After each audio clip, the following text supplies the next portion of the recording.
I love big fish. This time, I'm fishing for big northern pike. Northern pike are fierce freshwater predators. They have big, sharp teeth and lightning speed. They ambush their prey by staying camouflaged in the weeds, and they strike with brutal precision. They are true top hunters of northern waters, and I'm here to try and catch them.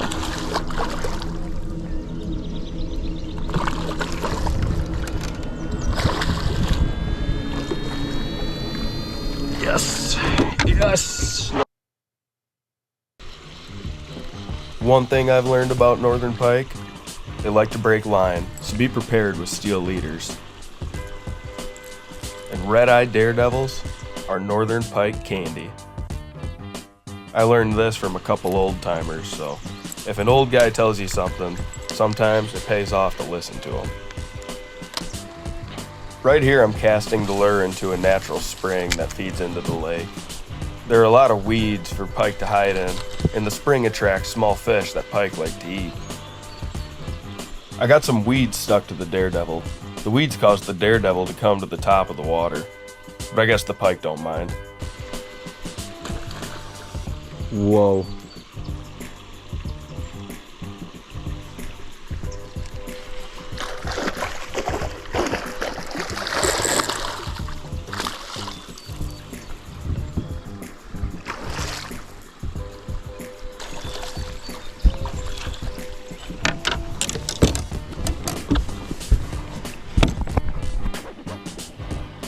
I need to start wearing gloves, because all these hooks and sharp teeth are doing a number on my hands.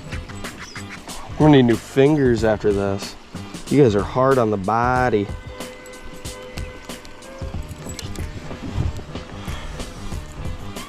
Another good eater. To be clear, this is not my boat. It belongs to some guy that pushed me into the lake. I think he felt bad for me because I kept trying to catch fish from a paddleboard, so he said I could use his boat. Northern pike are aggressive ambush predators with a big appetite. They feed on a wide variety of prey, including smaller fish like perch and minnows, frogs, crayfish, insects, and even small mammals or birds, if they get too close to the water. The pike's speed is thanks to their long, streamlined bodies. Like an arrow flies through the air, pike fly through the water with big, powerful tails and explosive muscles. They're built for ambush, using sudden bursts of speed to surprise and snatch prey in a flash. Northern pike have been on the North American landscape for tens of thousands of years, likely since the last ice age ended around 15,000 years ago. As glaciers retreated, pike spread into newly formed lakes and rivers across the northern US and Canada.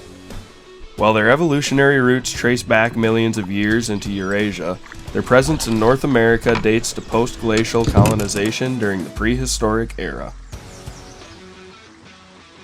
Northern pike get their name from two sources. The first, northern, simply refers to their native range, as they are commonly found in the cooler, northern parts of North America, Europe, and Asia.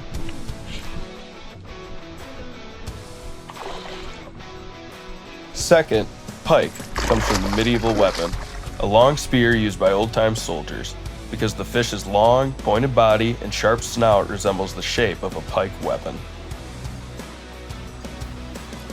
If you've ever wondered who would win in a fight between a northern pike and a snapping turtle, well, I wondered as well. Before my great-grandpa passed, he told me this story. In the murky shallows of a quiet lake, two ancient predators met. On one side, a northern pike over 3 feet long. Built for speed and ambush, its body rippled like a missile, eyes locked, teeth gleaming like tiny daggers. On the other, a massive snapping turtle, armored like a tank, lurking motionless in the weeds, jaws powerful enough to break bone. The pike strikes first. A blur of motion slashes at the turtle's limbs, but the shell absorbs the hit. The turtle turns slow but deadly, jaws wide. The pike darts back, circling, probing, striking again, but this time the turtle snaps. Crack! A cloud of silt explodes as the turtle's jaws clamp down on the pike's flank. The fight is over in seconds. Speed met armor, and armor won. In this underwater showdown, the snapping turtle reigns supreme. I'll never forget those wise words of Great Grandpa.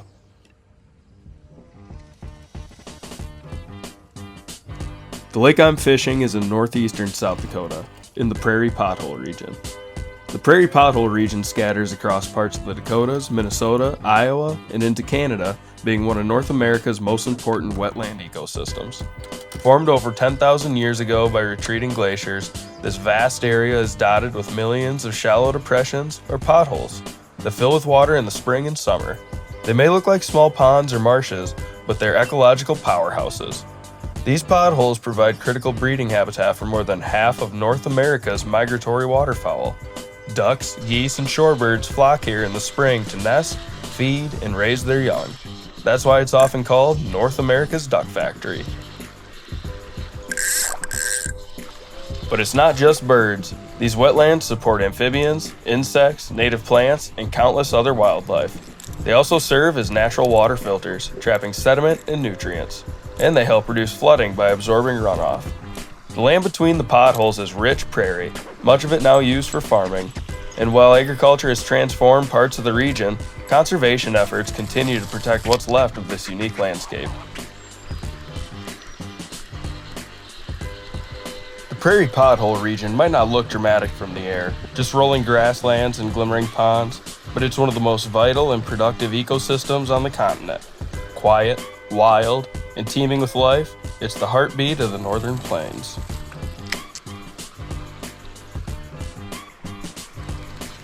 Northern pike fishing in the Midwest has deep roots, going back long before outboards and tackle boxes. Native American tribes were among the first to fish these waters, using spears and hand-carved tools to catch pike in shallow spring sloughs. For them, pike were food, tradition, and survival.